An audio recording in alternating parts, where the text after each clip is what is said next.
Right now on Morning News Now, a shift in the race for the White House. A new NBC News poll shows Vice President Kamala Harris polling just ahead of former President Donald Trump, still, though, within the margin of error. This as Trump ally and North Carolina candidate for Governor Mark Robinson faces the fallout from a scandal over his alleged post made on a porn website.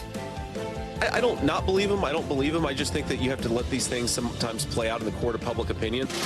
It's ultimately up to Mark Robinson in North Carolina whether he's going to be their governor and whether he wants to stay in the race. Plus, Mr. Trump casting doubt on a second presidential debate. We have team coverage. Developing this morning, an escalating fight in the Middle East. Civilians being warned to leave Lebanon as Israel launches airstrikes on Hezbollah targets. All this just days after those device explosions targeting Hezbollah leaders, renewing fears of a wider war. We'll bring you the latest. Also this morning, an urgent manhunt in Alabama. Authorities searching for multiple gunmen involved in a deadly mass shooting at a Birmingham night spot. What we're learning from witnesses and investigators. And millions of people keeping an eye on the skies as another powerful storm churns toward the Gulf Coast. The region still recovering from Hurricane Francine. We are watching the conditions, the dangers, and the potential track of this latest storm. Reminder, still plenty of hurricane season left to go. Good to have you with us on a busy Monday morning. I'm Joe Fryer. And I'm Savannah Sellers. Hope you had a great weekend. We're glad you're here. We begin this morning with a new NBC News poll. It shows Vice President Kamala Harris leading former President Donald Trump. With just over 6 weeks until Election Day, the poll finds Harris with a 5-point lead among registered voters. It's important to note that's within the margin of error, but does mark a shift since July's poll, which had Trump ahead by 2 points before President Biden's exit. The Harris campaign says the vice president raised $27 million during a New York City fundraiser Sunday. And with early voting now underway in some places, the Harris-Walz campaign is setting its sights on winning over voters in key battleground states. That includes North Carolina, a state that Mr. Trump won by a slight edge in 2020. The former president will make his case to voters later today during a rally in the critical swing state of Pennsylvania. We have full team coverage of the latest on the race for the White House. In just a few moments, we're going to dive into that new NBC News poll with senior political editor Mark Murray. But we begin with NBC News 2024 campaign embed Emma Barnett. She is on the road with the Trump campaign in Pittsburgh, and NBC News White House correspondent Ali Rafa, who is covering the Harris campaign. Ali, let's start with you. So this morning, in a bid to try and coax Mr. Trump back onto the debate stage, Democrats are trying to launch a new messaging campaign. What can you tell us about that? Yeah, guys, good morning. Well, you'll remember that messaging campaign that started a few months ago when Vice President Harris's running mate, Governor Tim Walz, started calling the former president, quote, weird. This is the same intent behind that, but this one is led by the Democratic National Committee, and their effort is to try and dub the former president a, quote, chicken for saying he won't debate Vice President Harris again. With the DNC, they say, ready to launch billboards, ads, even have a staffer dressed up as a chicken who will appear outside of Trump's upcoming campaign events, the first of which, as you mentioned, Joe, is that campaign rally in battleground Pennsylvania today. And what sparked all of this was over the weekend when Vice President Harris officially committed to a CNN debate on October 23rd, the Harris campaign saying Trump, quote, should have no problem agreeing to this debate. It is the same format and setup as the CNN debate he attended and said he won back in June. But Trump over the weekend repeated his decision to not do any more debates, saying it's simply just too late now that early voting has begun in several states. The DNC, again, pushing back on that, saying that in 2020, President Biden and former President Trump had already been debating when early voting had begun. So the back and forth on this just expected to grow over this coming week. Emma, let's bring you in here. I know you talked to supporters of the former president at a rally in North Carolina over the weekend. Do they want to see another debate before the election? Savannah, it really was mixed among Trump supporters at the rally this weekend, and you could divide them up into three different groups. Some people said they absolutely want to see another debate. Other people said they don't want to see another debate. They said that the last debate was not fair. One voter described it to me as a 3-versus-1 debate. And some people said it's totally his decision. I also spoke to a variety of voters in Wilmington, North Carolina, the day after the debate. And Democrats were very amped up and do want to see another debate. But take a listen to what two Trump supporters told me. Absolutely. He should do another debate. but it shouldn't be on their terms anymore. They've had the first two debates on their terms.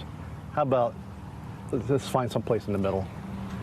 So you'd want to see another debate, but on a more conservative-leaning network? Yes. Not necessarily conservative-leaning, just somebody in the middle. I mean, all we ever want is the truth. So you heard that there are some pretty nuanced answers from voters in North Carolina. Savannah? Emma, let's stay in North Carolina. 4 top staff members of embattled GOP gubernatorial candidate Mark Robinson have now stepped down from the campaign. That follows that bombshell CNN report last week alleging that he made anti-Semitic and racist comments years ago on a pornographic website. What is the former president saying about this scandal? And just what are you hearing from voters in North Carolina about this?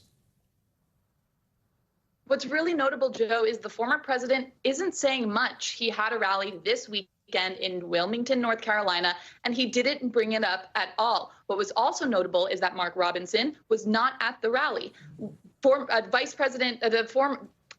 Trump's running mate, J.D. Vance, said that the allegations aren't necessarily reality. And when I was talking to a bunch of voters on the ground, they had pretty mixed responses. Some voters are really hoping that Robinson steps out of the race. They feel that they can't vote for him anymore. And other voters say, while they're not happy with the news, they believe that he should stay in the race and they're going to cast their ballot for him. Joe? Ali, the Harris campaign picked up a major endorsement over the weekend. More than 700 former military and national security officials endorsed the vice president. This was in an open letter. What did they have to say? Yeah, Savannah, this was a letter organized by the group National Security Leaders for America, and it included Democrats as well as Republicans, some of them former secretaries of state, so former secretaries of defense, former ambassadors, even some Trump-era officials. And they say in this letter, in part, quote, "The contrast with Mr. Trump is clear.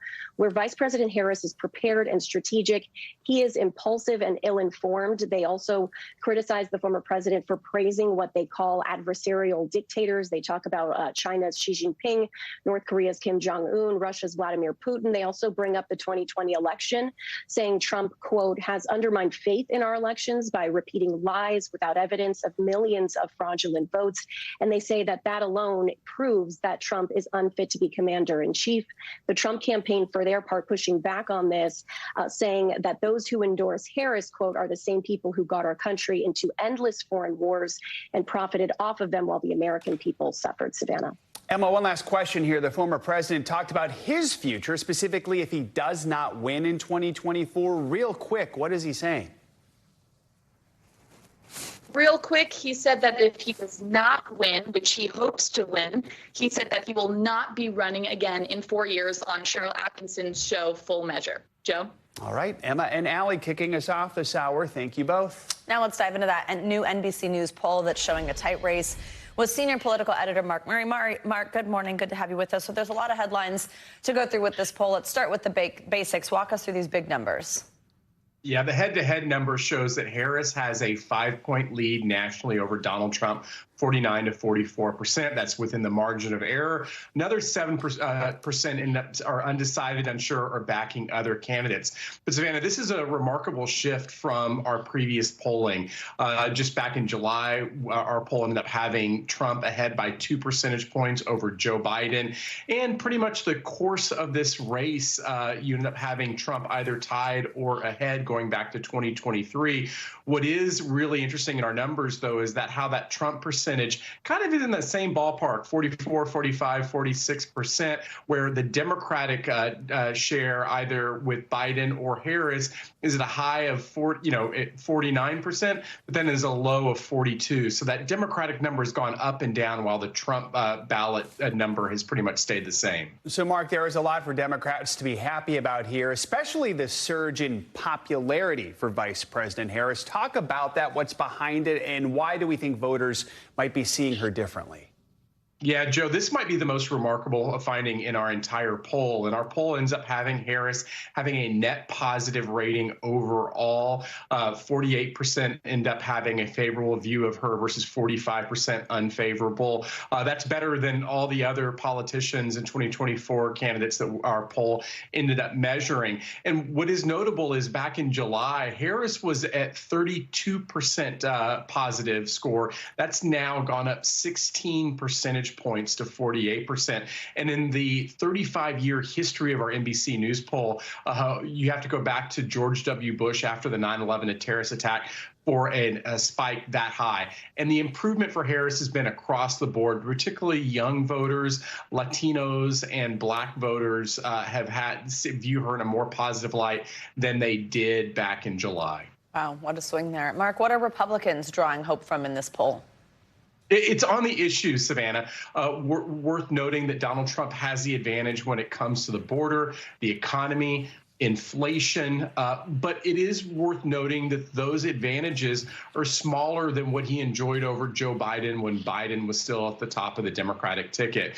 Harris, meanwhile, has the advantage when it comes to the issue of abortion, and they're pretty much tied when it comes to commander-in-chief. And also, we end up having a flip where, Donald Trump had about a 20-point advantage on who has the physical and mental fitness to be president. He had that advantage over Joe Biden. Now that is Kamala Harris with the advantage on that issue with Joe Biden out of the race. So, Mark, we have about 6 weeks left here. We know in 2 months how much a race can change, so I guess anything is possible. But does it feel like we're sort of getting into the zone of what this race is going to look like as we approach Election Day? Is there any position, any way for either candidate to move up, I guess, at this point? Joe, there's a lot of time left, but I think that everything that we're seeing in our poll and others, including some new New York Times, CNN battleground polls that show Donald Trump slightly ahead, but within the margin of error in some Sunbelt states, this is all shaping up to be a very, very close race. And while there is tremendous improvement on the Democratic side, we are still in the cone of uncertainty, and we're in the cone of a very close contest with 6 more weeks to go. Mark Murray, as always, we appreciate you. Thank you. New this morning, the Israeli military is conducting extensive airstrikes on Hezbollah targets in southern Lebanon. Cross-border attacks between the two sides continue to escalate.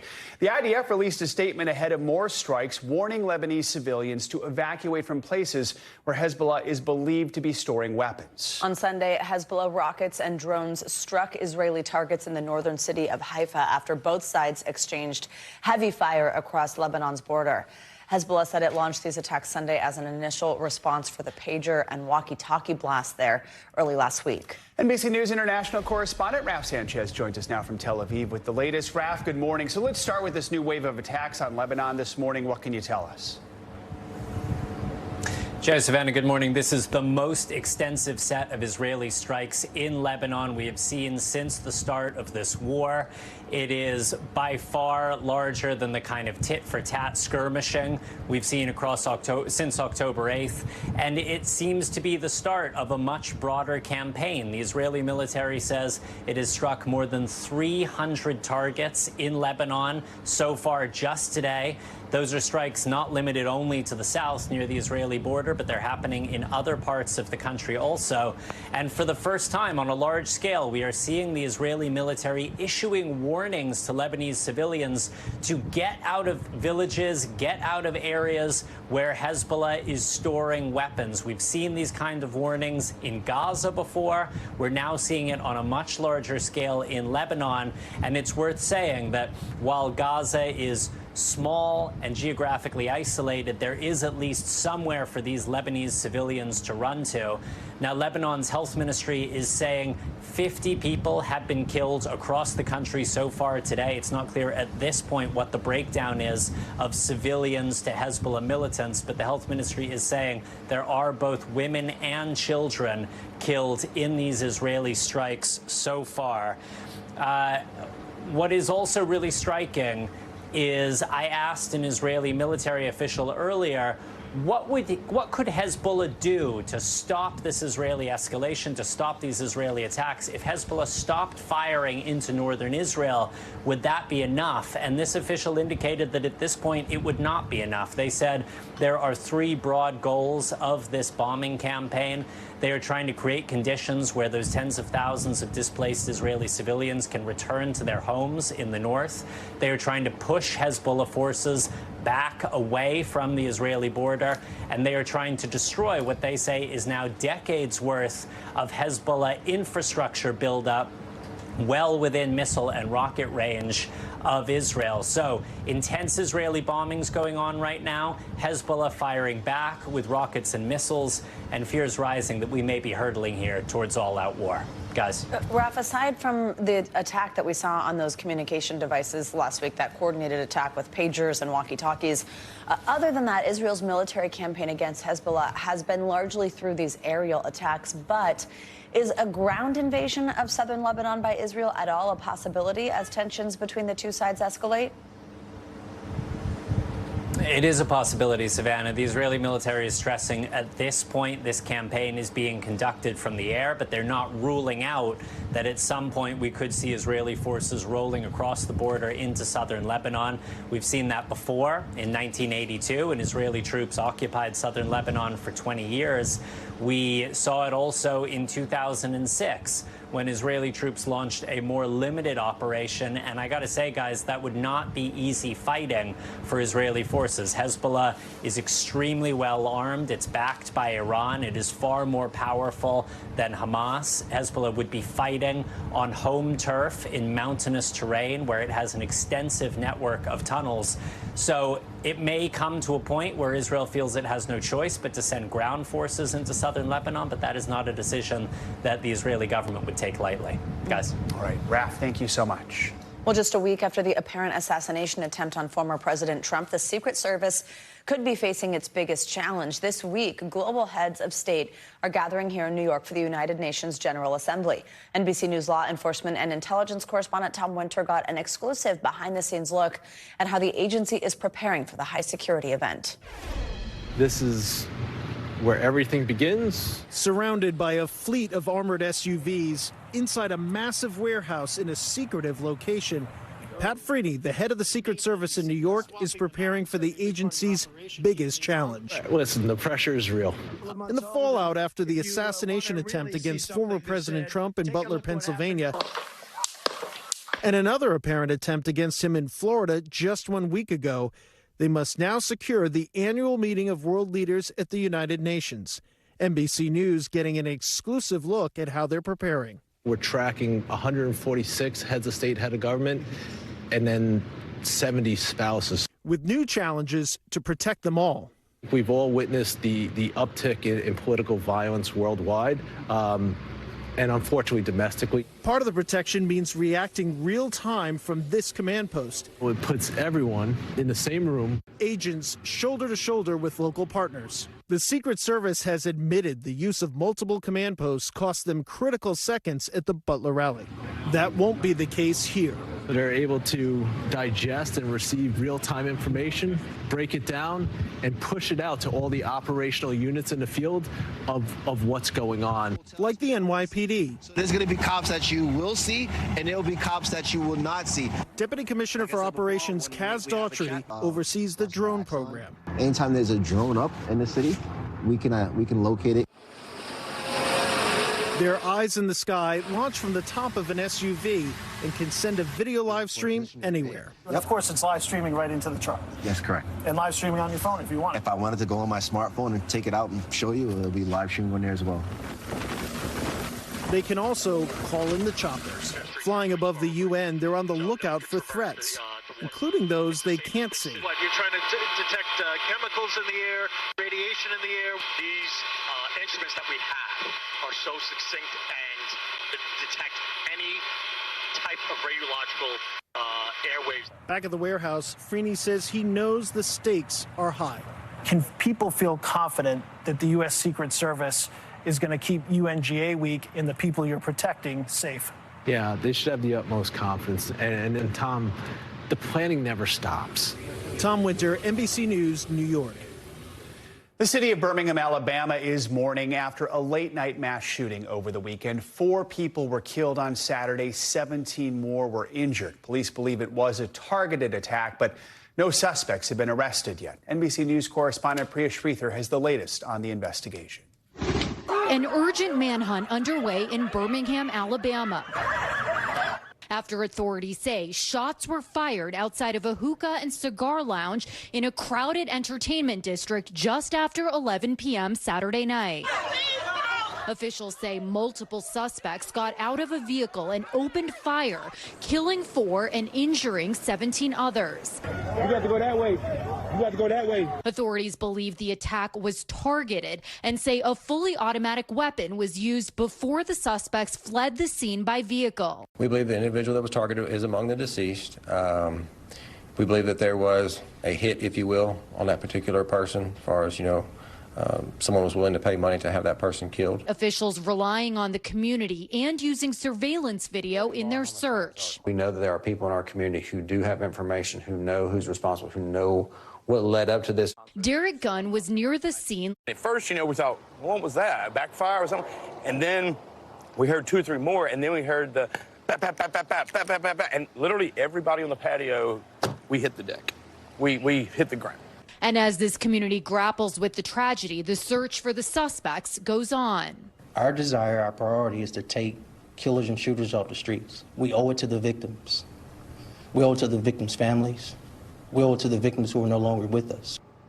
Our thanks to Priya Sridhar for that report. This morning, the suspect in the apparent assassination attempt of former President Donald Trump in Florida is due back in federal court for a bond hearing. So far, 58-year-old Ryan Wesley Ruth is facing 2 federal charges. He remains in custody 1 week after his first court appearance last week. Ruth is accused of waiting in the bushes at Mr. Trump's golf course with an assault-style rifle while the former president was playing golf just a few hundred yards away. His gun was spotted by a Secret Service agent who then fired several shots at him. Ruth fled but was later arrested without incident. That became what appeared to be the second attempt on Mr. Trump's life in just over a 2-month span. NBC News correspondent Jesse Kirsch is covering this for us in West Palm Beach, Florida. Jesse, good morning. So Ruth's first court appearance that Joe just referenced, it only lasted 8 minutes. We heard very little from the suspect himself. Walk us through what we can expect from today's hearing. Yeah, hey guys, good morning. This is about how long he could potentially be spending behind bars before trial. So he's been in custody. Ruth has been in custody. He's been held in Miami since that last court appearance. But that was just temporary, and that was to give both sides time to prepare arguments for today's hearing. This is the pretrial detention hearing, and we know already from prosecutors they're going to be making the argument that Ruth should be behind bars until he faces a trial. They have argued that they believe he is a flight risk, a danger to the community. They also believe that he is potentially capable of obstructing justice or obstructing a witness in this case. And that is the argument that prosecutors already began to lay out in the last court appearance. So this hearing is about if he will be able to be released on bond or if he will remain behind bars until he reaches trial. And that is what we're going to be watching for, the arguments on both sides surrounding that. And that hearing is slated for later this morning, guys. So, Jesse, as we mentioned, so far only 2 charges. He's been charged with possession of a firearm by a felon and possessing a firearm with an obliterated serial number. Nothing related to what allegedly took place outside the golf course. Could we learn today about any new potential charges, or could prosecutors at least reveal more information that investigators have discovered since this happened over a week ago?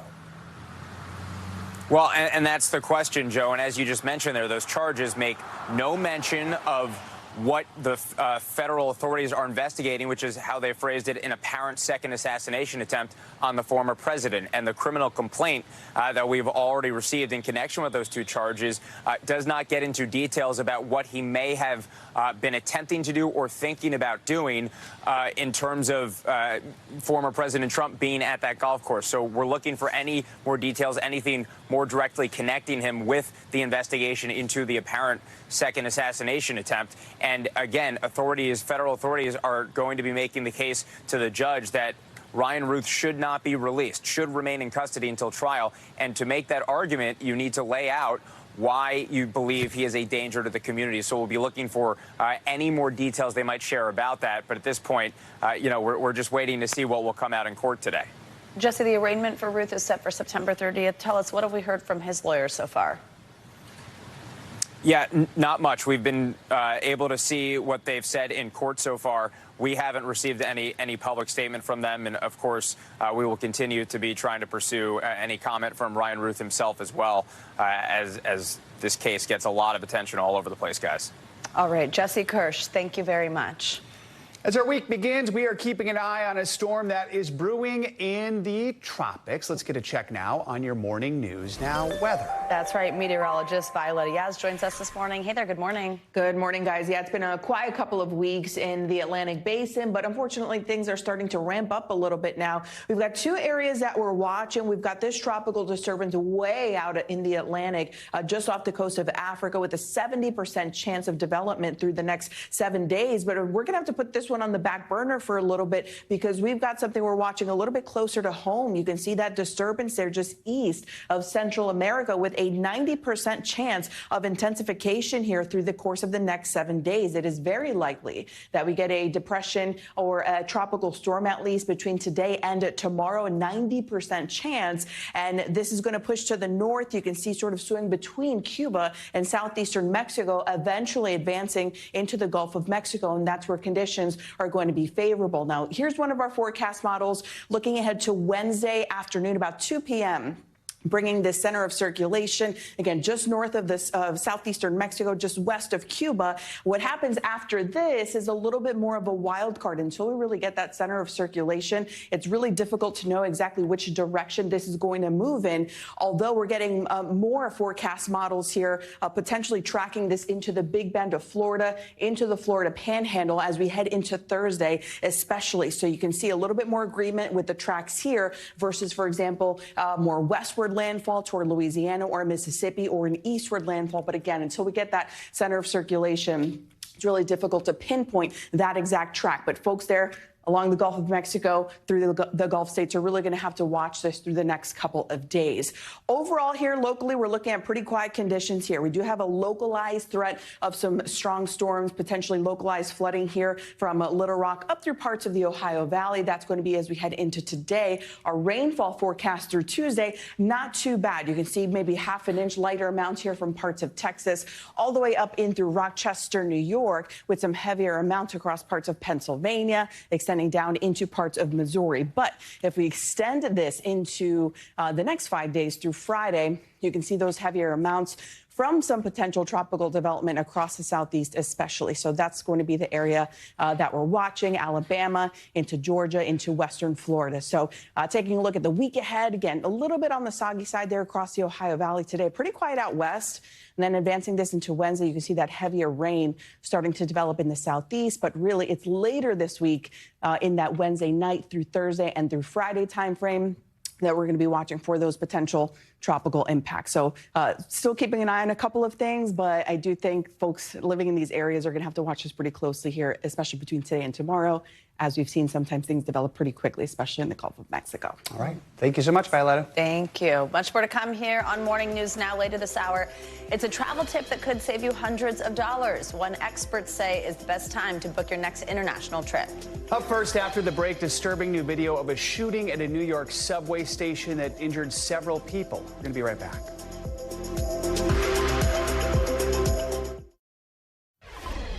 We're back now with newly released body cam video that's raising serious questions over a controversial officer-involved shooting last weekend by a member of the New York City Police Department.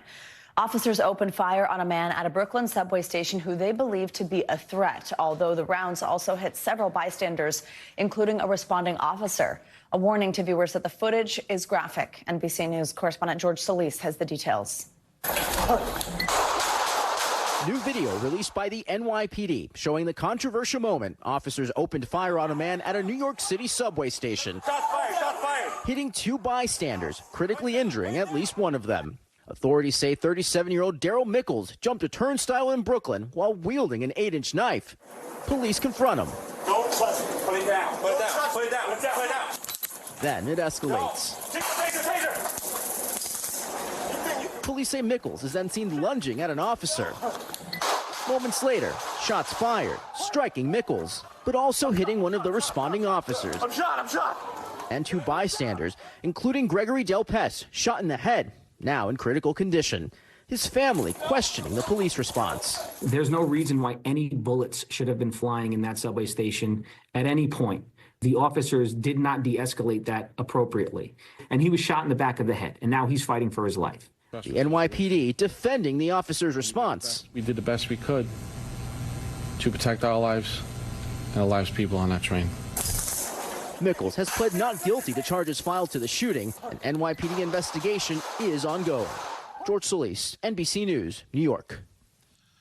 Over the weekend, President Biden met with leaders from Australia, Japan, and India to shore up diplomatic ties one final time before he leaves office in November. The group is called the Quad, and their mutual goal is to stem the rising tide of Chinese influence and power in the Pacific. In an incident that's raising some eyebrows, right after the opening remarks, President Biden was caught on a hot microphone criticizing Chinese President Xi Jinping. NBC News international correspondent Janice Mackey-Frayer is in Beijing and joins us now with reaction there. Janice, let's start with that hot mic moment that's grabbing headlines. Here it is.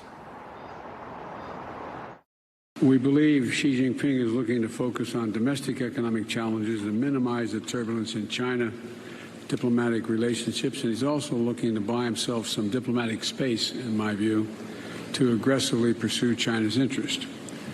China continues to behave aggressively, testing us all across the region.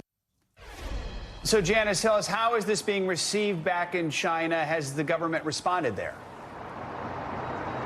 Well, Chinese officials see the Quad and this summit as a small clique, as it was called here today, accusing the group of promoting confrontation with China. A spokesperson said no outside force will shake China's determination to safeguard its territorial sovereignty, maritime rights, and regional peace. The problem for the U.S., its regional allies, and specifically these Quad countries, is that China lays claim to most of the South China Sea. And increasingly, there's friction with the Philippines, which is a U.S. ally. Chinese military aircraft are venturing into Japanese airspace, something that hasn't happened before.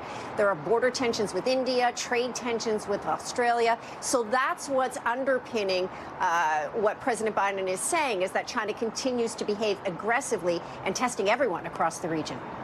So does this comment run the risk of making the Quad seem more like a group of adversaries against the Chinese government rather than a group that's focused on helping each other? Well, in their opening comments before the statement and then after the summit, the 4 leaders made no direct mention of China, even though they're all concerned about it. The statement said, quote, "We're seriously concerned about the situation in the East and South China Seas." But President Biden, in that hot mic moment, also mentioned Xi Jinping by name as wanting to minimize diplomatic friction. His words, buy himself some diplomatic space so that he could focus on the economy here.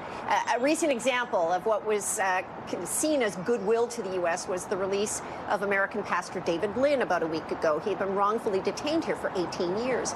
And the economy is struggling. The leadership here is under pressure to spark consumer spending. They're up against the headwinds of a real estate crisis, inflation, job cuts. So confidence really is taking a hit here. But in President Biden's words, the administration sees Beijing as employing a change in tactic, but not a change in strategy. And that strategy, at least from the U.S. perspective, is for China to continue to grow its influence. Janice, what else is the group focusing on, or did they focus on during their meeting? Well, the meetings were private, but the scope of the conversation would likely have included other regional challenges like North Korea. As well, President Biden got an investment for his Cancer Moonshot initiative. But the key issue is the future of the Quad itself. Japan's prime minister is going to be replaced later this week in the leadership race. President Biden is leaving the White House. And if Donald Trump wins, it isn't clear whether he'd want to continue with the Quad. He's criticized NATO. He's threatened to pull out of NATO. He has praised Vladimir Putin, exchanged letters with Kim Jong-un. So it's hard to know how far into the future that these countries are going to remain strategically aligned. Joe, Savannah. All right, Janice, thank you so much. Well, coming up, an alarming trend in Texas. More women dying while pregnant since the state passed a near-total abortion ban. When we come back, a closer look at the effects and who is most impacted. You're watching Morning News Now.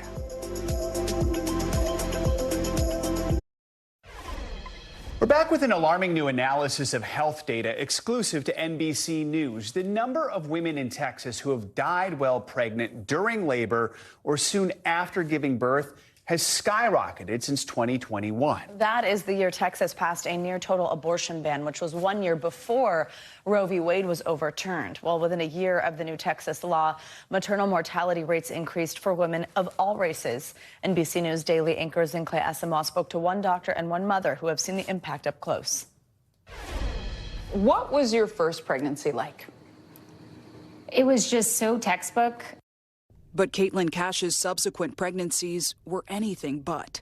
In 2023, the 37-year-old from Texas almost died, giving birth to her healthy daughter. I just kept laying there thinking, I'm never going to name that baby. After her placenta failed to deliver, Caitlin says she continued bleeding and, according to her doctor, needed a D&C, which is often part of an abortion but can be necessary in other circumstances.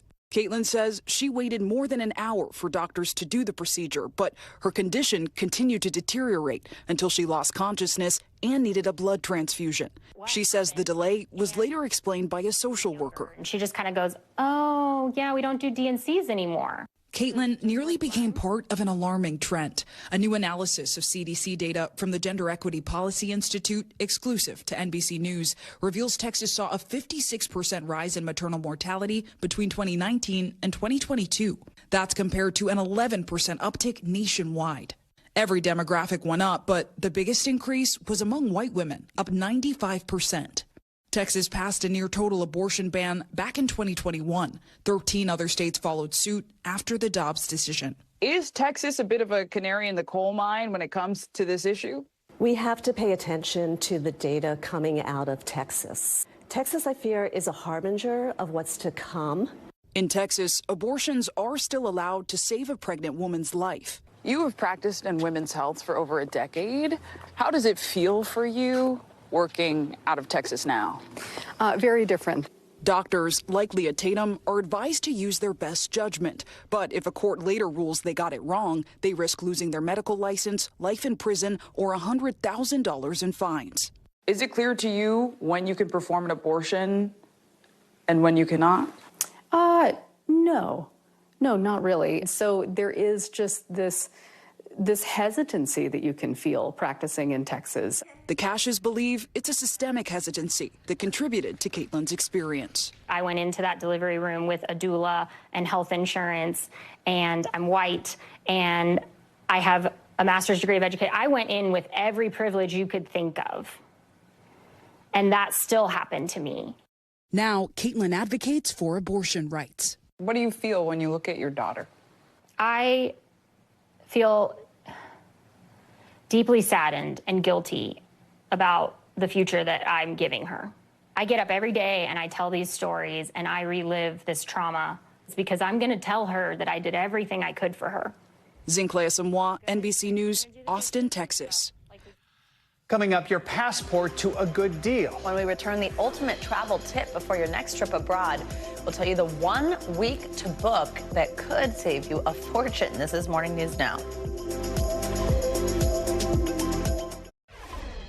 We are back with a sneaky travel tip that could really level up your holiday getaway this year. During the week of Thanksgiving, you can actually find some of the cheapest flights for international trips, according to the experts at going.com. Round-trip tickets to some destinations are, get this, more than half off. That's pretty amazing. We are joined by one of those travel experts from going.com, Katie Nastro. Katie, good morning. So, obvious question, why do we see all these cheap seats over Thanksgiving, especially this year, it sounds like, and what are some of the best deals people can get right now?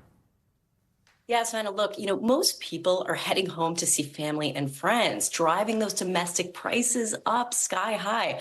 But on contrast, many Americans aren't considering traveling abroad. So to fill up those international seats, airlines offer some steep discounts. For example, on the Going app, we found New York to Paris for only $383. No way. And these are round trip prices. Yeah, on full service airlines. LA to Dublin, $415, almost over 50% off. And it's not just Europe that goes on sale. We find deals even outside of Europe and elsewhere. For example, Miami to Cartagena for $271. So it's really, if you're looking to go abroad, this is a fantastic time of the year. Escape the crowds and get better prices. A warning, I one time had to work in London at Thanksgiving. Turkey, very difficult to find. It was not surprising. We finally found some pumpkin pie. It was a small sliver. But if you're willing to give that up, then by all means. All right, let's talk about domestic travel. Just for the holidays here in the U.S., beyond Thanksgiving, what can people do to try and get those lower airfares? I feel like you should be thinking about that now. Yeah, Joe, you definitely should be. And look, average price of airfare is actually down a percentage year over year. And so if you are starting to look, you might be pleasantly surprised that you're going to find the prices are a little bit easier on the wallet this year. But you don't want to be waiting just because average airfare is down. You're going to want to look to book, especially domestic flights for Thanksgiving, ASAP. Beyond, if you're looking towards the winter holidays, you have a few weeks before you're outside of what we call the Goldilocks window. So you really want to just get on top of that and not wait till the last minute, because even, again, with average airfare down, airfare tends to rise as we go closer and closer to those dates we're looking to fly, especially over a peak season. The U.S. State Department announced late last week that travelers can now renew their passports fully online. What do people need to know about that new system? And also, how is the timeline looking for renewing your passport? Because for a while it was like, ooh, you better not need it immediately because it's going to take a while. Yeah, luckily, outside of the pandemic sort of deluge of passports that were coming into the State Department, we're far behind those years, which is really good news.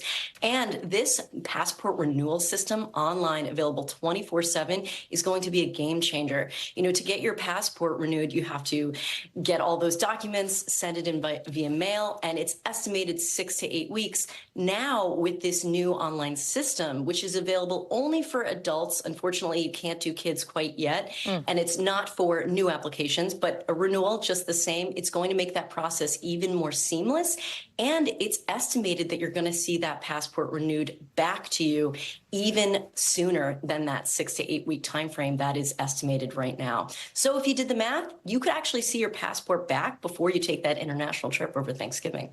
But you got to do it now. But get going on it. I got mine renewed this year. It didn't take too long, so I was pretty thrilled with that. All right, is it too early to think about next year travel at all? Is there any sort of rule when it comes to that or guidance? No, if you have travel plans and you are looking to renew that passport, you definitely want to get that done sooner than later. And in terms of booking, some people are already targeting next summer, which, it's a little bit early to start thinking about that. But if you were looking to travel in, say, May or June, we're already starting to see some prices for the spring.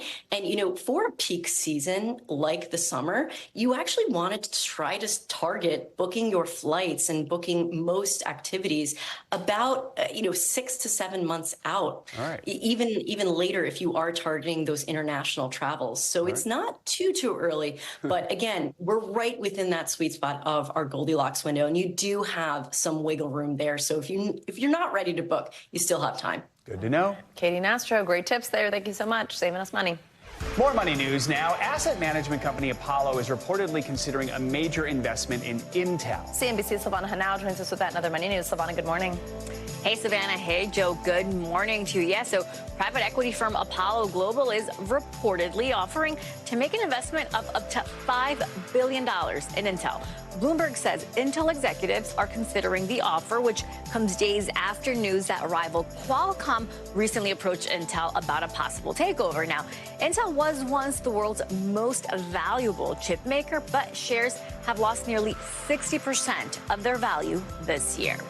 Meanwhile, Taiwan Semiconductor and Samsung, that's two of the world's largest chip makers, have been in talks with the UAE about building mega factories in the Middle East. The Wall Street Journal reports top execs at Taiwan Semi have visited the UAE to discuss facilities that would be on par with the company's biggest and most sophisticated plants in Taiwan. The UAE has been ramping up efforts to develop a domestic tech sector as it looks to build its position as a global hub for artificial intelligence and other advanced technology. And Japan is ramping up a push for companies to switch to a 4-day work week. Now, that's flying in the face of the country's workaholic culture, and Japan's government has initiated work-style reforms that include flexible work arrangements, shorter hours, and limits on overtime.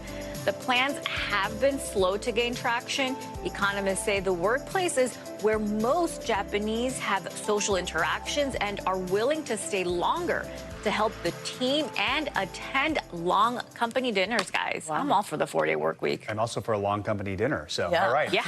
On a corporate credit card. Savannah, thanks Sound so good. much. Appreciate it. Coming up, their viral videos help turn YouTube into an online giant. This totally started out as a hobby, so to see it turn into an actual business is really exciting. Up next, I'm going to share my conversations with some of YouTube's most popular, well-known creators as we look back on nearly 20 years.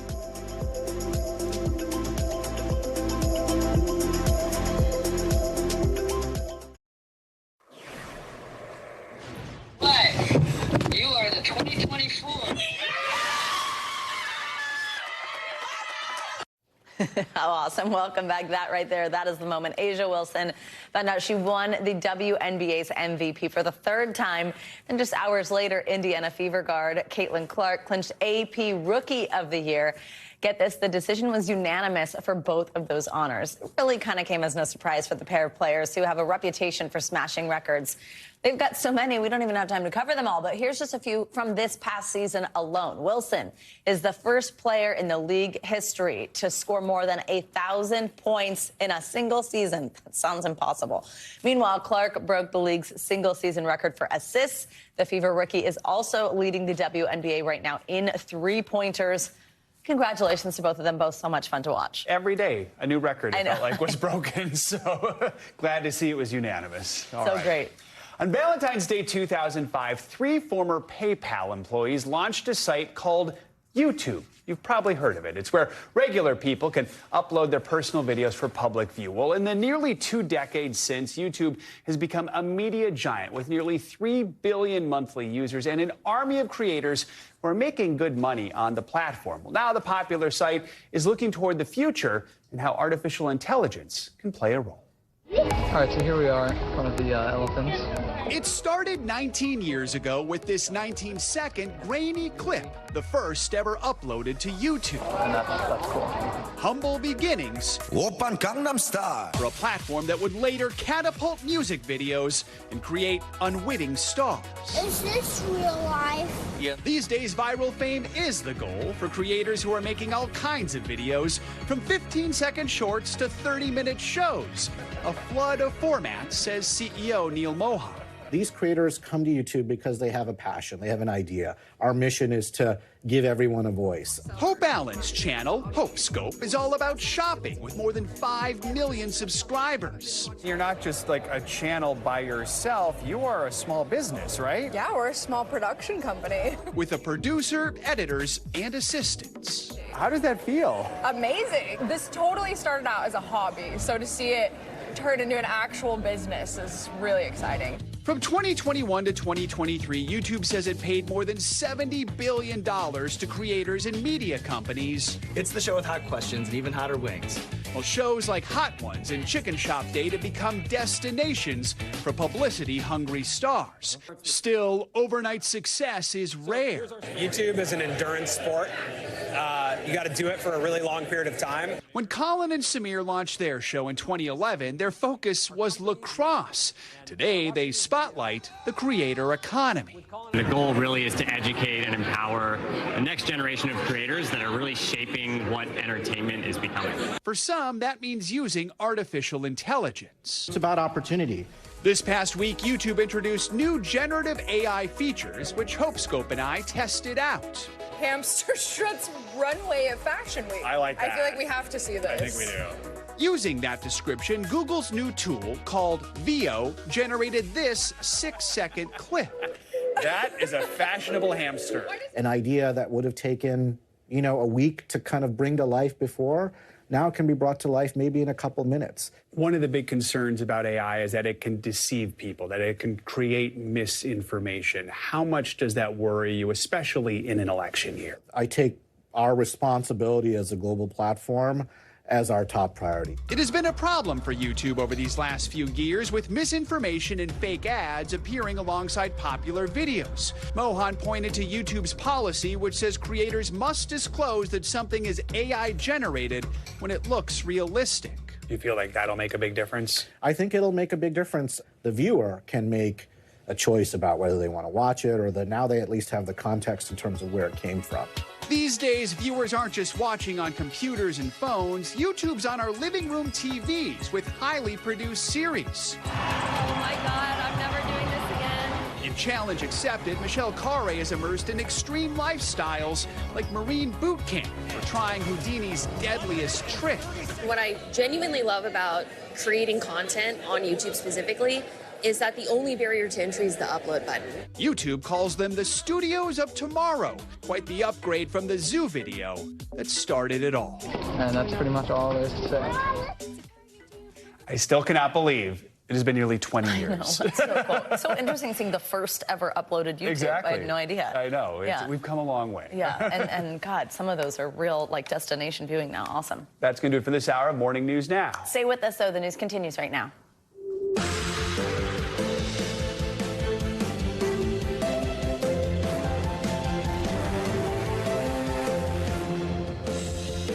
Good morning. Hope you had a great weekend. Thanks for spending your Monday with us. I'm Savannah Sellers. I'm Joe Fryer. Right now on Morning News Now, an urgent manhunt underway in Alabama for multiple gunmen. Police say they were involved in a deadly mass shooting in Birmingham over the weekend.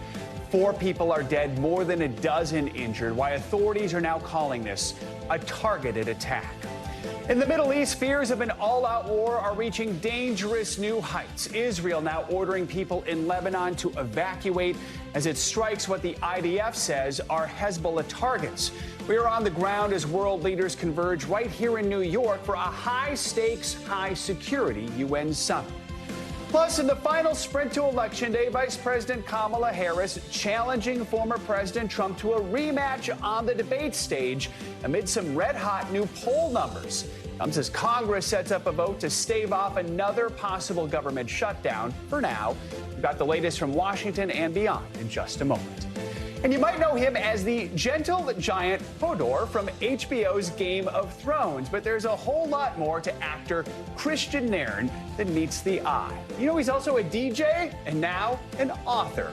I'm taking you behind the throne with Kristian later in the hour. And all the Game of Thrones fans are very, very, very excited for that conversation and to read his new book as well. Yeah, what a title for the book, too. Exactly. Love it. All right, we're going to begin this hour with that deadly mass shooting in Birmingham, Alabama, which left 4 people dead and many others injured. And police say multiple gunmen are still on the run after opening fire in a busy entertainment district on Saturday. NBC News correspondent Priya Shrithar joins us from Birmingham with the latest. Priya, good morning. Good morning, guys. Still no word on a motive just yet, but Birmingham police say they do believe the shooting was part of a targeted hit. And we do want to warn you that the video you're about to see may be disturbing.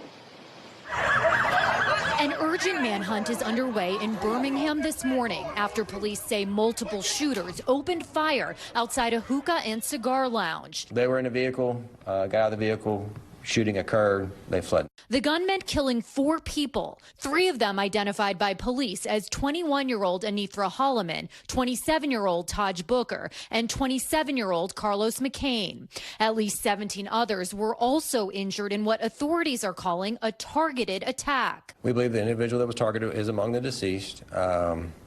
We believe that there was a hit, if you will, on that particular person. It happened just after 11 p.m. on Saturday night in the 5 Points South area, a popular entertainment and nightlife district that's also home to the University of Alabama at Birmingham. I walked up when it was just ended because everybody was screaming, there was people crying. An investigation is now underway, and authorities say they believe an automatic weapon was used after recovering over 100 shell casings at the scene.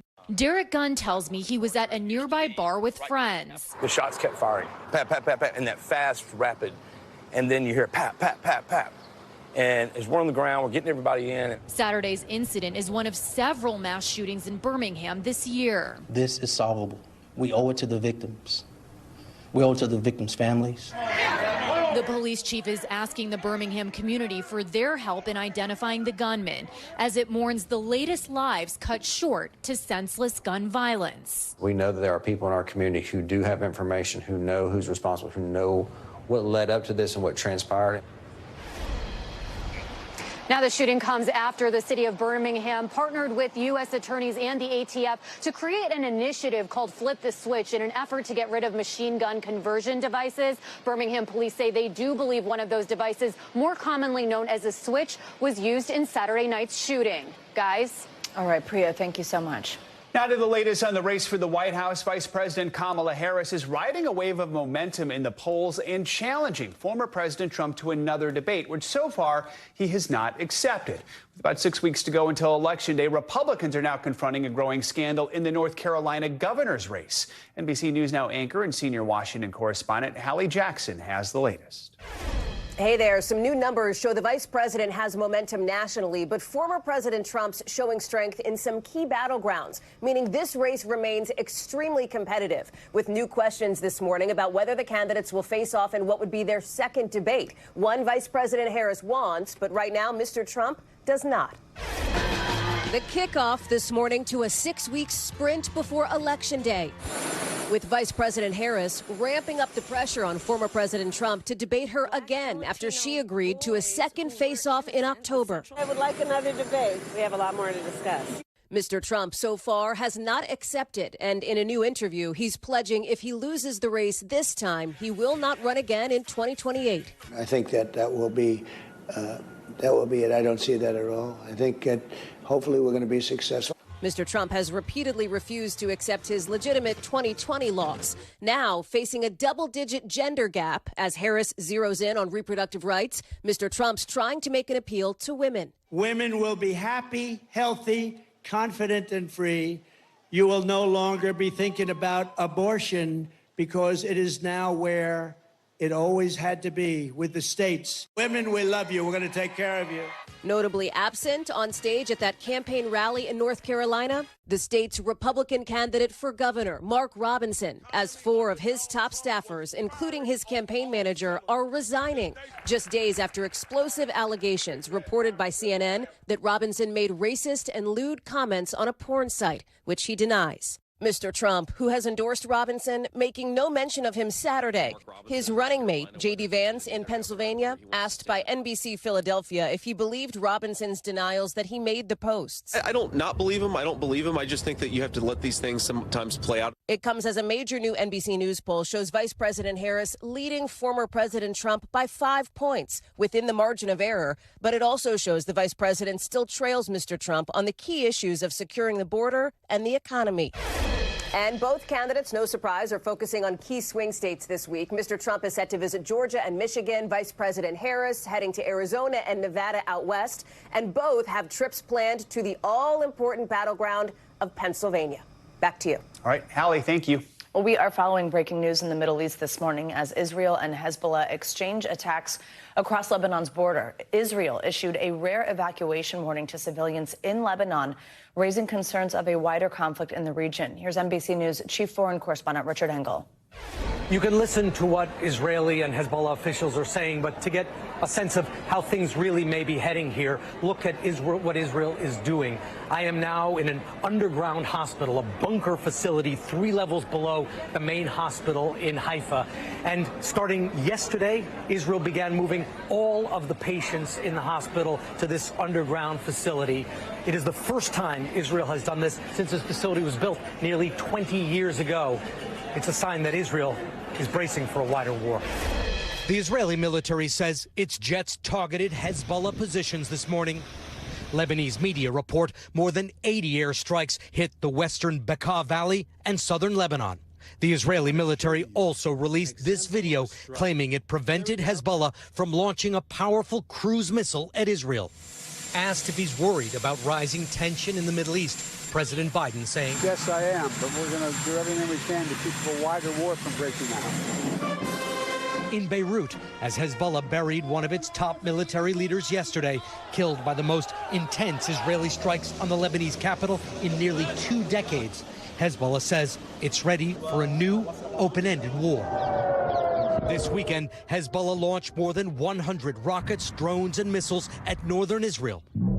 Most of them shot down by Israeli defenses, but a few made it through. A Hezbollah rocket hit these homes, causing extensive damage, and now Israel is bracing for an escalation, ordering all schools across northern Israel closed and declaring this entire area a no-fly zone. Ilan Itah was at home near the blast and told me he ran to a shelter with his 5-year-old granddaughter and that the girl and nearly everyone else in the village has left. From a balcony upstairs, you can see the crater where the rocket exploded in the middle of the street. Israeli Prime Minister Benjamin Netanyahu says Israel is now shifting focus to Hezbollah. We hit Hezbollah with a string of strikes it didn't imagine. If Hezbollah didn't get the message, I promise you it will get the message, he said. Netanyahu appears to have been hinting at responsibility for audacious attacks on Hezbollah last week, when thousands of pagers and walkie-talkies used by the group suddenly exploded. A plot one U.S. official described to NBC News as James Bond stuff. Even though we are underground here, this is a state-of-the-art facility. It has the capacity for 8,000 people. There are 15 acres of hospital wards below ground here. Lebanon has nothing like this, and the U.S. State Department is advising Americans to leave the country. All right, Richard Engel, thank you very much. Amid those tensions in the Middle East, this week more than 100 world leaders are gathering for the United Nations General Assembly meeting here in New York. The high-security event is expected to shine a spotlight on law enforcement and the Secret Service. This is just 1 week after the apparent assassination attempt on former President Trump. NBC News correspondent Stephanie Goss joins us now from the UN building with the latest. So, Stephanie, this meeting happens annually. Walk us through why this year's event is expected to pose just added security challenges for authorities. Hey there, Joe and Savannah. Yeah, added security challenges. But first, let's just talk about it. Every year, this is one of the most complicated security operations on the planet. All of these world leaders, more than 140, converging to this very small space on the east side. But now you have to take into consideration what's going on in the world right now. This is the first General Assembly since the October 7th attacks. You also have Russia's invasion of Ukraine. And then just take a look generally at the domestic situation. There's been an uptick in domestic violence, including those failed assassination attempts against former President Donald Trump. All of that coming together to create what law enforcement has been calling a unique situation this year at the General Assembly, guys. We know our colleague Tom Winter was given exclusive access to the Secret Service ahead of this meeting. We saw some of that in our last hour. What are we learning about how the agency is preparing for this event? Yeah, you got to look at the command center where all of the agencies will be there. The Secret Service alongside federal and also the NYPD monitoring what goes on the ground. But yes, the Secret Service is under scrutiny. They are under pressure over those failed assassination attempts. And this is a huge operation that they're a part of every year, but they come in with their own internal challenges right now, Savannah. So, Stephanie, beyond the security, let's talk about the content of this week. What are some of the major speeches that we're watching out for? Well, the first will be tomorrow. President Biden will be addressing the General Assembly. Then on Thursday, you have the Israeli President Benjamin Netanyahu, as well as the Palestinian President Mahmoud Abbas, both giving speeches to the General Assembly on the same day. They're already expecting protests that day, guys. All right. Stephanie Gosk at the UN. Steph, thank you so much. Well, with the deadline to avert a government shutdown coming quickly, House Speaker Mike Johnson now says there will be a vote in his chamber this week on a bill to keep the lights on in the federal government. Congress has just 1 week to agree on a deal to avoid that shutdown. If the proposed short-term funding bill from Speaker Johnson goes into effect, the government would stay open until December 20th. NBC News Capitol Hill correspondent Ali Vitale joins us with the latest. Ali, good morning. So up until this morning, House Speaker Johnson, other conservative Republicans, they've been trying specifically to include a provision that would require proof of citizenship to vote. Tell us what happened with that and then generally what's in and what's out of this bill.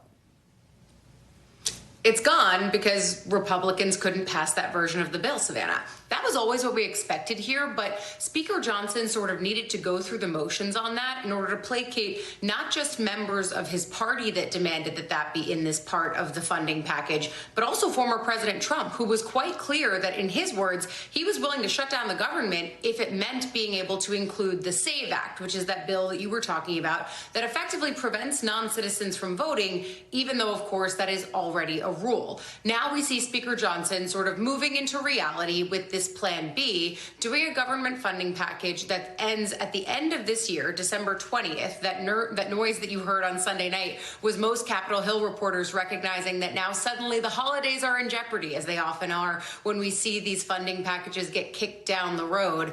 But December 20th is a better case scenario for some congressional appropriators. They want a better chance to actually fully fund the government to create a full appropriations package for fiscal year 2025. Ending this government funding bill in December allows them to do that. And now we're going to watch Speaker Johnson try to sell this to his conference. In a letter that he put out just yesterday, he said to his conference, hey, I know this isn't what we wanted, but it would be, in the speaker's words, political malpractice to shut down the government less than 40 days before the election.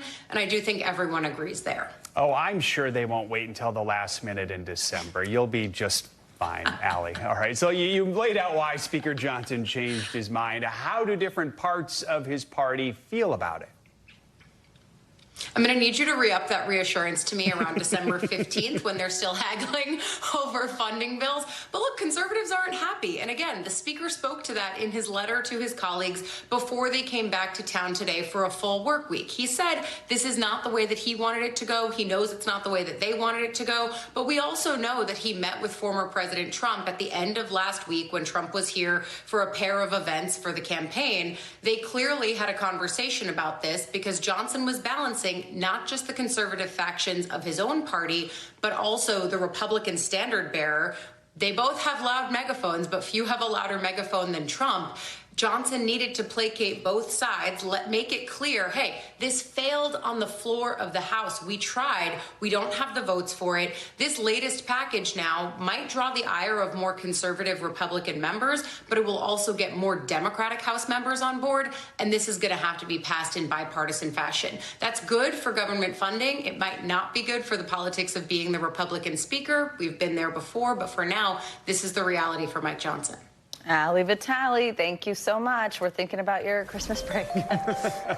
Let's get a look at the week ahead with your morning news now. Weather. Meteorologist Violetta Yaz joins us again. Good morning. Good morning, guys. Yes, well, it's been a quiet couple of weeks in the Atlantic Basin, but attention certainly ramping up now with two potential areas of development. We do have one, of course, is way out in the Atlantic with a 70% chance of development through the next several days, or the next 7 days, rather. But closer to home, this is the one we're a little bit more concerned about here, at least in terms of the short term. This one has a 90% chance of development through the next 7 days, a 70% chance in just the next 2 days. So it is very likely that this does transition into either a tropical depression or a tropical storm. That would be Helene in the short term here. We're talking within the next day or two. Notice that general area of development does take it up into the Gulf of Mexico, where conditions are going to be favorable. And looking ahead to one of our forecast models, this is the American GFS, looking ahead to Tuesday afternoon. Again, this could potentially take the system at that point just between Cuba and southeastern Mexico as a strong storm. And then once it gets to the Gulf of Mexico, that is where the exact track becomes a little bit more blurry here. You can see some of our potential forecast model tracks. Again, these are just several solutions here across different models. You can see a lot of them thinking this is going to head up into the Big Bend area of Florida through the Florida Panhandle, looking a little less likely that this turns west toward, for example, New Orleans or Mississippi, and a little less likely that this sort of starts to hook east. But still a lot to develop here. We're going to have to wait until this actually develops the center of circulation before we can really get into those details in terms of not only track and intensity, but of course impacts as well. But confidence starting to grow, unfortunately, that this is going to turn into a storm or a hurricane, potentially a strong one, through the course of the next couple of days. As far as this afternoon, things not looking too bad. No really high risk of severe weather. We may be looking at some locally strong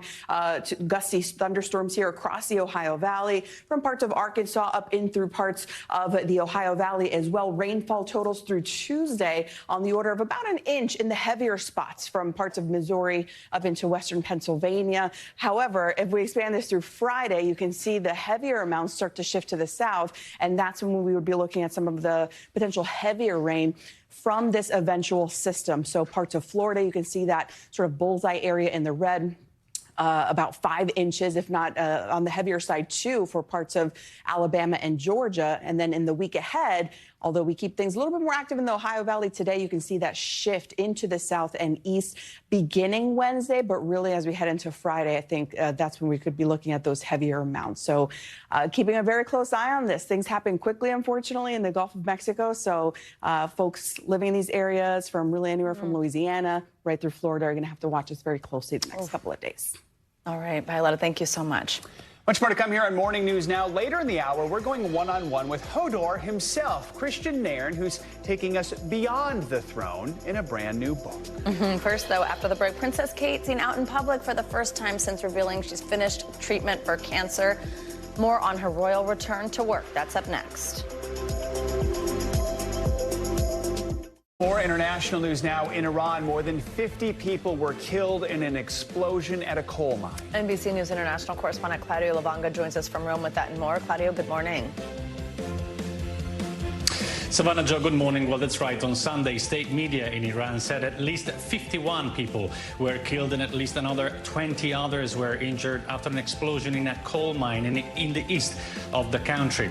Now, the explosion is believed to have been caused by a methane leak. Local authorities said that rescuers are struggling to reach the many people who are still trapped about half a mile underground, and that the death toll as a consequence is expected to rise. 3 days of mourning will be observed in the area where the mine is located. And Iran's President Masoud Pezeshkian said he ordered an investigation. Let's go to Sri Lanka now, where Anura Kumara Dissanayake won the presidential election there. Dissanayake is a Marxist lawmaker whose pro-working class and anti-political elite campaigning made him popular, especially with the youth. The choice was seen as a rejection of the old political guard 2 years after widespread demonstrations against dire economic conditions forced the former president to flee the country. The outgoing president, Wickremesinghe, congratulated Dissanayake and said he hoped he will carry forward the economy recovery efforts successfully. And let's end this tour of the world here at the nearby Vatican, where Pope Francis cancelled his scheduled appointments for today due to a mild flu. The Vatican did not provide further details, but the decision to allow the 87-year-old Pope to rest and recover comes days before he's scheduled to travel once again, this time to Luxembourg and Belgium later this week. He has also just returned from a demanding and challenging 12-day trip around Southeast Asia. Well, this is Pope Francis, guys. 87-year-old, he never really stops, so maybe it takes a mild flu to stop him for at least a day to recover before he gets back on the road. Back to you guys. Yeah. Wish him a speedy recovery. Claudio, thank you so much. Coming up, digging for deals. After the break, we're talking about Gen Z's obsession with spending small at discount stores like TJ Maxx and Ross. Is it all about the bargain? We're going to take a closer look next.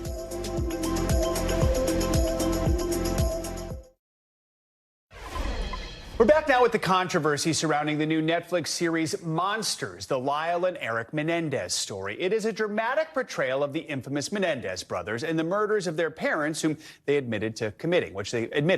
Now, Eric Menendez is speaking out, calling it a dishonest portrayal of the case. NBC News correspondent Kaylee Hartung joins us now with more on the controversy and how audiences are reacting. Kaylee, good morning. Hey, good morning, Joe. So from behind prison walls, Eric Menendez is slamming Ryan Murphy's latest true crime show. And he is calling it, as you mentioned, a dishonest portrayal that he says includes blatant lies. Okay, let's go do this right now. Netflix's latest true crime drama, making headlines of its own. I came home and I found them. Monsters, the Lyle and Eric Menendez story, centers on the infamous brothers convicted of murdering their parents. While it's currently the streamer's #1 show, The real-life subject, Eric Menendez, is slamming the series, saying it is rampant with horrible and blatant lies. The show, which portrays the brothers' alleged abuse at the hands of their father, also implies an intimate relationship between the brothers, which has drawn viewer backlash. Can we please stop Ryan Murphy from making any more shows? In a statement released by his wife, Tammy, Eric writes, "It is sad for me to know that Netflix's dishonest portrayal of the tragedies surrounding our crime have taken the painful truths several steps backward." Who was the person that was shot? In 1989, Jose and Kitty Menendez were found brutally murdered in their Beverly Hills mansion. Their sons ultimately admitted to the fatal shootings, but argued it was an act of self-defense, saying their father had physically and sexually abused them for years. He said that he didn't mean to hurt me. Now Eric is criticizing the show's co-creator for what he calls appalling character portrayals of him and his brother, adding, "I believe Ryan Murphy cannot be this naive and inaccurate about the facts of our lives so as to do this without bad intent." Just days after Eric denounced the show, Kim Kardashian visited the California prison where the brothers are serving life sentences, along with Cooper Koch, the actor portraying Eric. Kardashian wasn't there to see the brothers specifically, but they were part of a group of 40 prisoners meeting with the star as part of her regular work on prison reform, according to a source familiar with the situation. The criminal justice advocate has collaborated with the Monsters creator before, starring in season 12 of Murphy's show American Horror Story. We are shifting your entire attitude right now. Now, with the Menendez brothers back in the spotlight, the retelling of their decades-old case courting new controversy. So, Kaylee, we know this is not the first time that Netflix and Ryan Murphy have stirred up some controversy with one of their shows. What more can you tell us about that?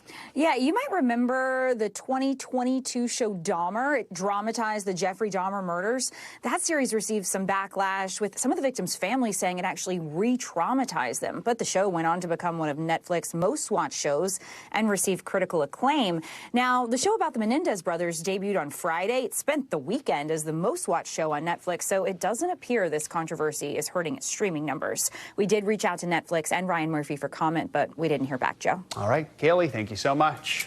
Well, we all like a good deal, but when you think of which age group is best at finding bargains, Gen Z might not be what comes to mind. It turns out younger Americans are now rivaling their parents when it comes to saving money. NBC News correspondent Sam Brock is here with more on this. Sam, good morning. It's the trickle-down effect. Guys, good morning. You know, obviously inflation may finally be cooling off, but after years of soaring prices, many consumers changing their habits accordingly. But it's not just, as Joe just said, us and our parents. Believe it or not, trend-setting Gen Zers and millennials are leading the charge at finding stylish fits on a budget.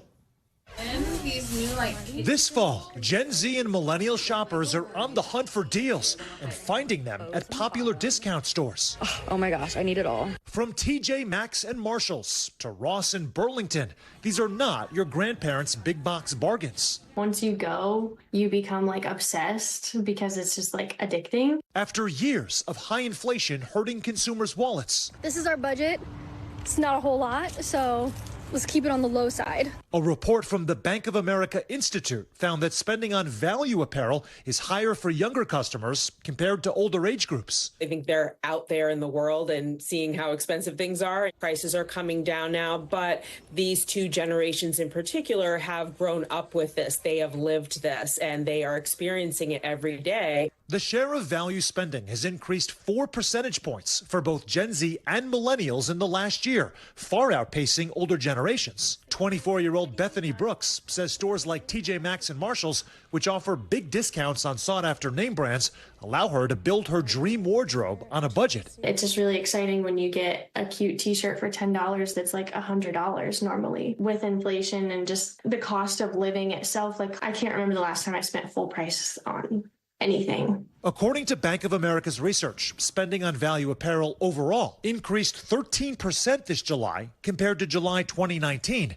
growing faster than overall retail spending.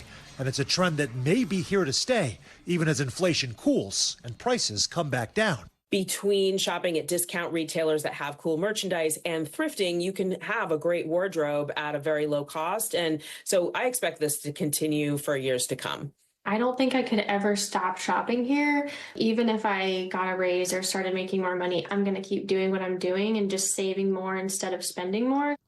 All right, we got one more pro tip for you guys. And the deal hunters out there that we spoke to said that you can also find toiletries at TJ Maxx or Marshall's at major discounts compared to other stores. So really, it's a one-shop all. Whatever you're looking for. You can also find some dried pasta and cheesy popcorn. Some meats. Yeah, exactly. You're a Maxinista, right? Yeah, we see each other on that 100%. I really am a Maxinista, Sam. Oh, you called me a fraud. That's rude. I love a TJ Maxx one. Okay, what else are these stores doing to get young people in the doors? Here's the key, Savannah and Joe. So when you talk about a lot of the stores using recognizable brands and even high-end fashion designers to pull young people in, that's the trick, these collaborations. You know, Target, we've talked about this.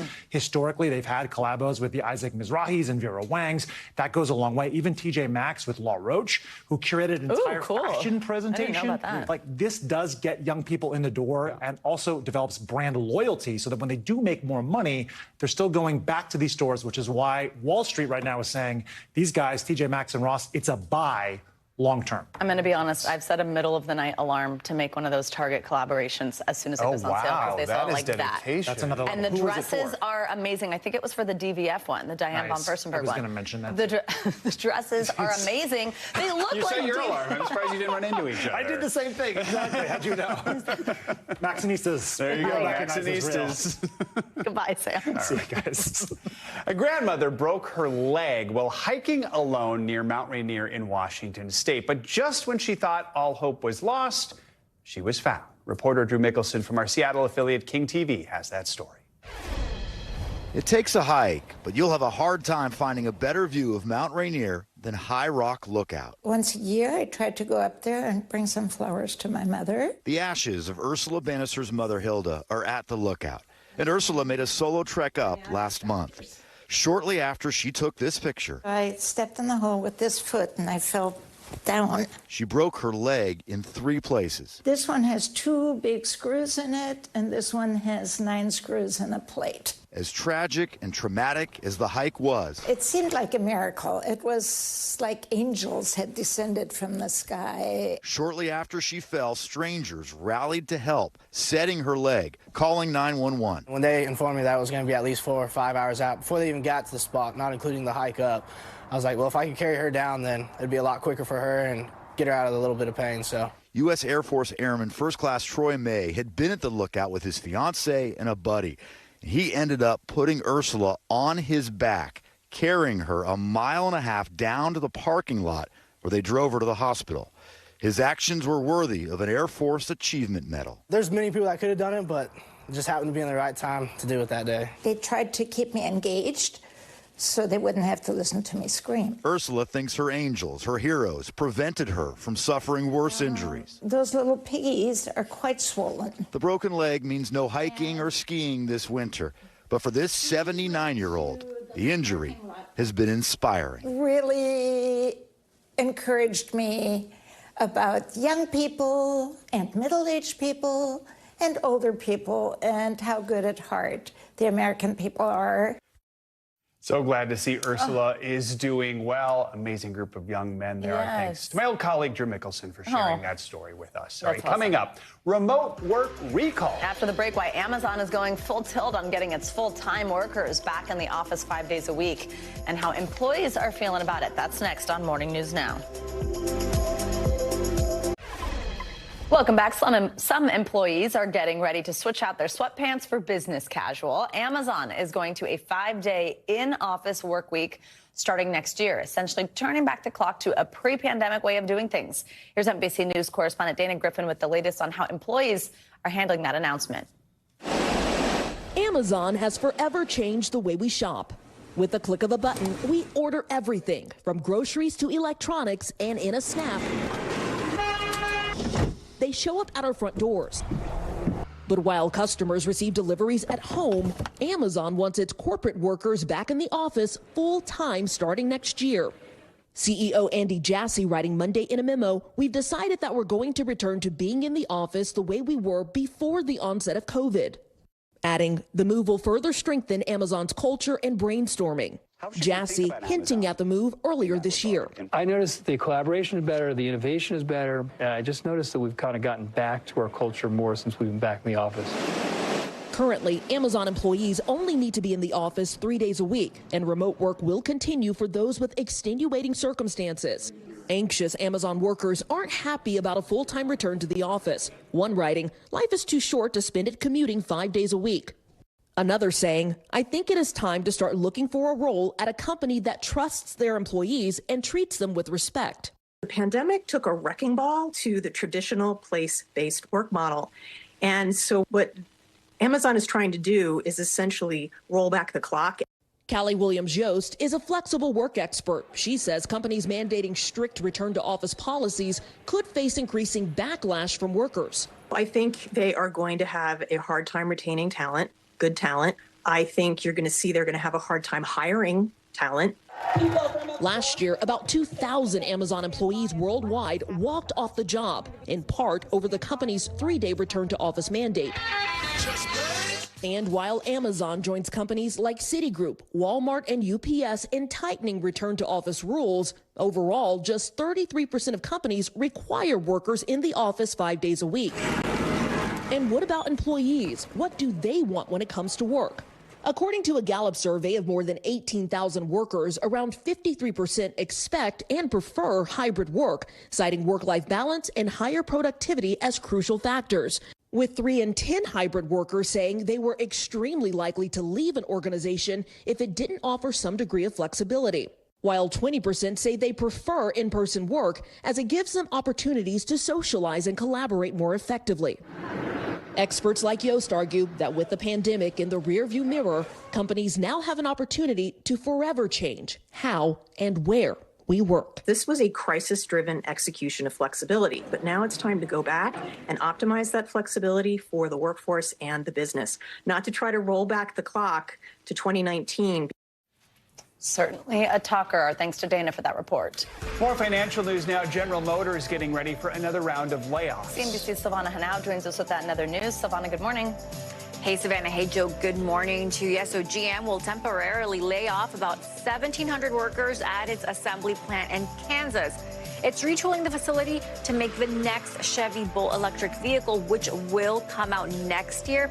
Now, the cuts will start in November. That's when production of the Chevy Malibu ends. The Kansas plant currently builds the Malibu and the Cadillac XT4. Apple's former design guru, Johnny Ive, has confirmed he's working with OpenAI CEO Sam Altman on a new device.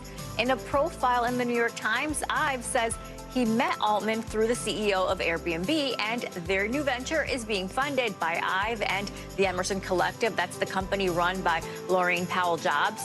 Now, the project doesn't have many employees yet, but it includes 2 people who worked with Ive on the iPhone. Last year, reports said the AI device was rumored to be inspired by touchscreen technology and the original iPhone. And more than 40% of adults have at least one unused gift card, voucher, or store credit, totaling about $27 billion in outstanding value. A new Bankrate survey finds that the average amount per person is $244. Now, that's up from $187 last year. More than 1/3 of people have lost money due to a misstep with a gift card, such as letting a card expire, losing the card, or even having a store go out of business before they could use it, guys. I've had a PetSmart gift card in my bag for 4 years. 4 years. Now's the time. I'm so this. I agree. Yeah. Yeah. Thanks, Silvana.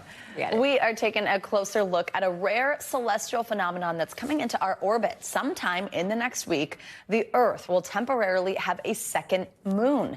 It's better known as a mini-moon. NBC News senior correspondent Tom Costello explains what it is and how to see it. So is the Earth getting a second moon? Kind of. Starting later this month, a rare mini-moon is going to briefly orbit our planet and then go off on its way. Not all relationships can last forever, and this one has an expiration date, November 25th, according to scientists. So I know what you're thinking. What on earth is a mini-moon? We're going to let an expert explain. A mini-moon is any asteroid that is temporarily captured by the Earth. So for this case, we're going to have a mini-moon for about 2 months as this asteroid makes one loop. And then once it's moved on, once it's no longer controlled by our own gravity, it will go back to being just a normal asteroid. This asteroid, called 2024 PT5, is 33 feet long and billions of years old, but was only recently discovered. The thing is, asteroids, especially small ones like this, are hard to spot in our night sky. Usually, they're dim and moving very fast. You'll really only be able to see this one, even when it gets close, with professional equipment. And you may be wondering if this thing, the size of a small trailer home, is getting near enough to Earth that it will be redirected by our very gravity. Could it hit us? Scientists promise that won't happen. This one is coming not even within the orbit of our normal, regular-sized moon. And even if it did, at 33 feet across, if it were to impact the Earth, it would blow up in our atmosphere. It would be a tremendous explosion. It would be roughly the equivalent of a nuclear bomb going off, but in our upper atmosphere. We've actually had mini-moons before, in 2022 and in the 80s, but they're super rare, and now we'll get one more.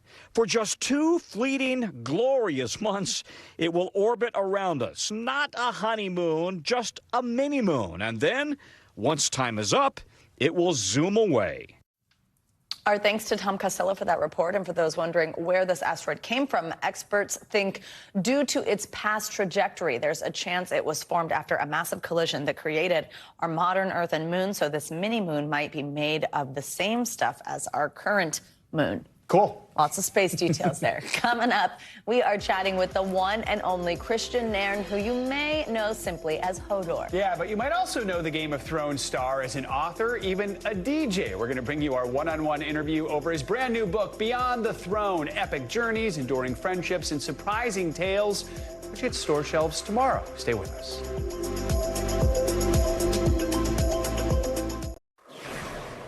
We are back with some happy news for actress Olivia Munn and her husband, comedian John Mulaney. The two just announced the arrival of their daughter, baby May June Mulaney. Munn says baby May came into the world via surrogate earlier this month.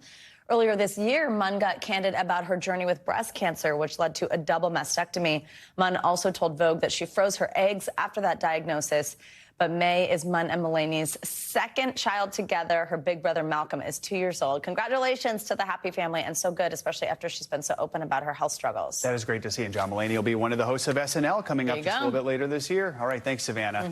Now to our series, Flipping the Script, featuring people on screen, on stage, and behind the scenes working to shine a spotlight on diversity. Enter Kristian Nairn. The actor entered millions of homes as the tragic but lovable character Hodor in the HBO mega hit Game of Thrones. Now, in addition to acting, he's also an accomplished DJ, producer, and now an author. His new book is titled Beyond the Throne, Epic Journeys, Enduring Friendships, and Surprising Tales, and it officially hits shelves tomorrow. This morning, we are lucky to be joined by Kristian himself. Thanks for being here. Congratulations on the new book. Thank you so much. Thank you for having me. So when you initially announced you were going to write a book, you said it was something maybe you hadn't really thought much about, or was it? And something you said struck us. You said, I hope my silly words help bring home some who are lost. I love that. Talk more about what you meant and what inspired you to write a book.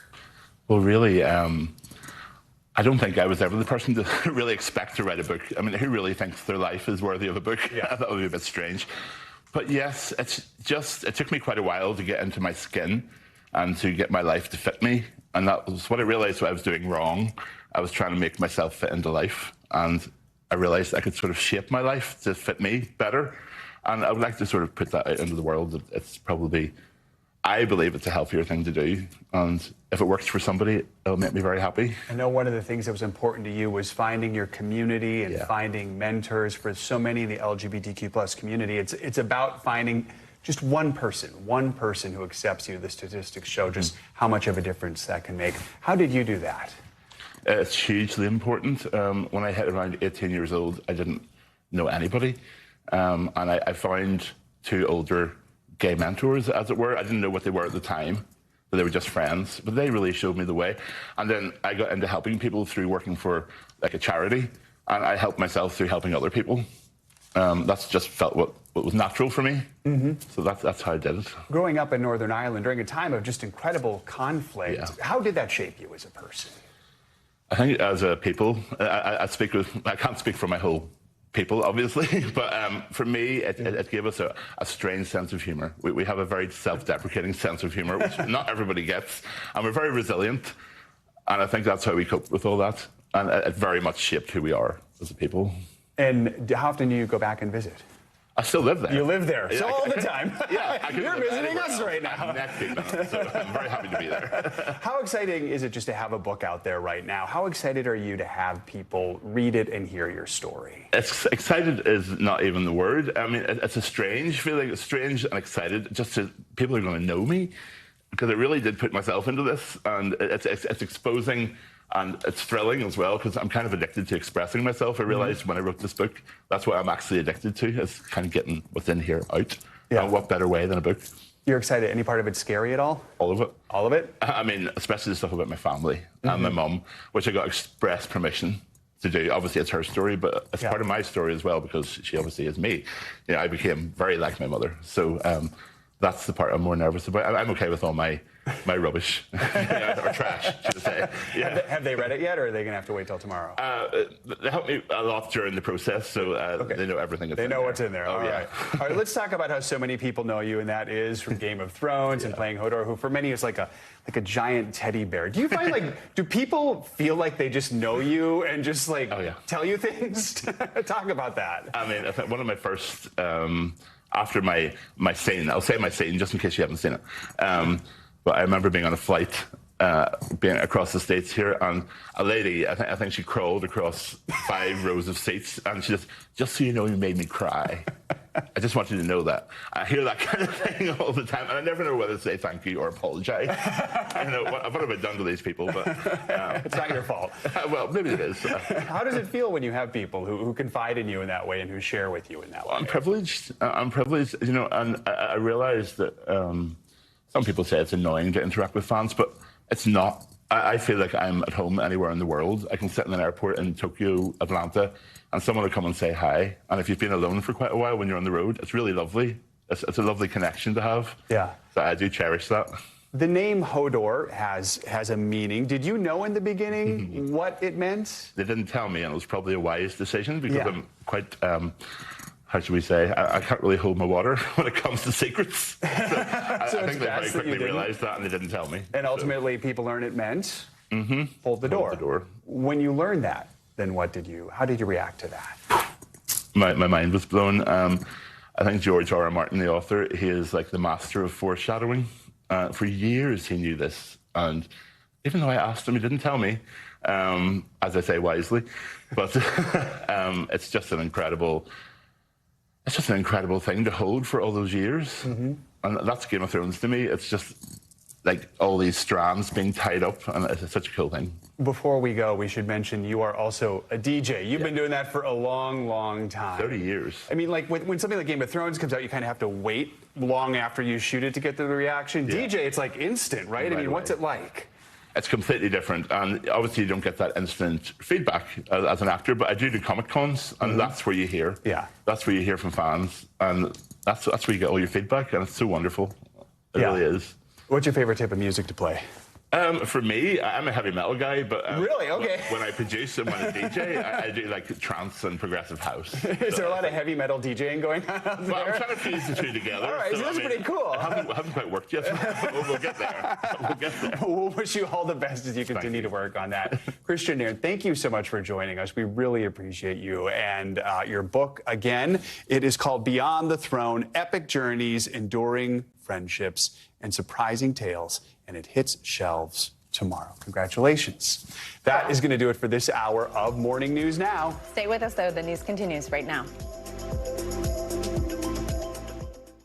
Thanks for watching. Stay updated about breaking news and top stories on the NBC News app, or follow us on social media.